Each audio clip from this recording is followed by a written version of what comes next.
My name is Austin Littenberg, and I'm a glassblower here at the Melting Point.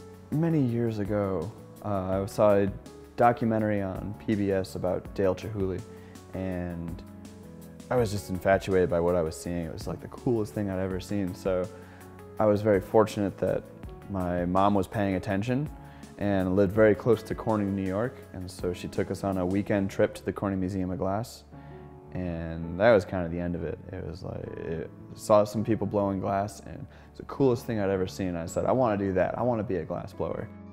My main focus, and if you ask somebody what I was known for, it would probably be using the Venetian approach to making stemware and goblets, and using also that aesthetic from the 1800s and 1900s.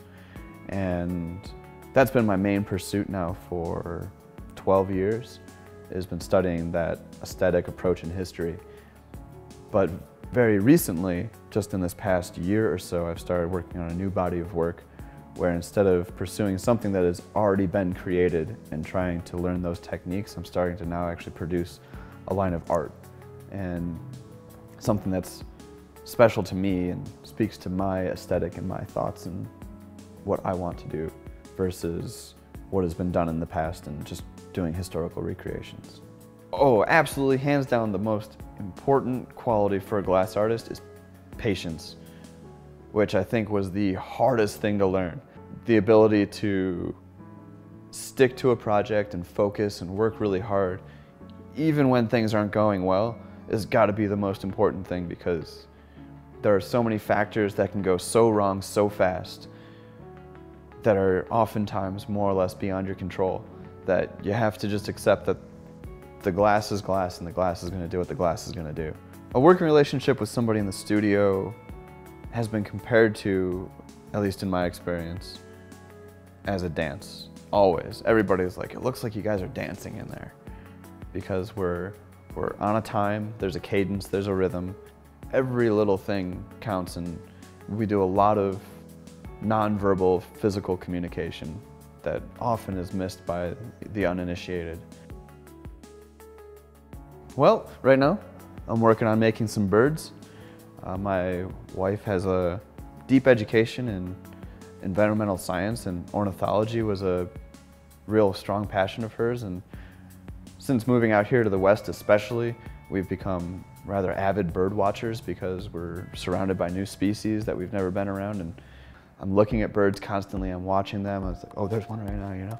And so I started working, I started developing this different work. I wanted to do something that I wasn't doing already. And then one of the pieces I was looking at, all carved up and colorful, kind of had the form of a bird, and it evoked a little bit of that bird spirit. And I decided to run with it. It's like, how can you deny something that just happened? It's serendipitous and it makes me happy. It's wonderful working at the Melting Point.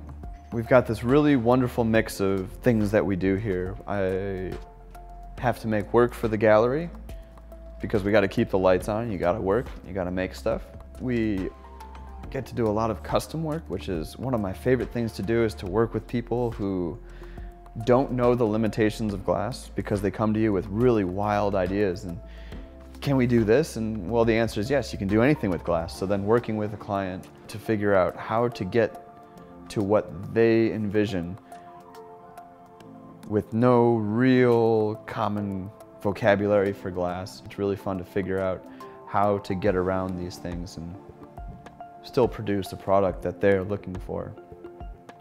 And then, on top of all that stuff, as an employee of the Melting Point, we are encouraged to work on our artistic endeavors for ourselves.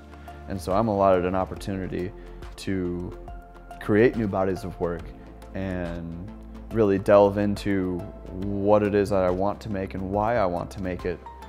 And it's an opportunity I haven't had before, where I've been encouraged to be an artist as part of my job. I've been a glassblower in other places where it's almost discouraged because you need to be productive in this way. You need to work for these people. You aren't here to play. Well, being an artist isn't play, it's hard work, and I think that's what a lot of people don't understand.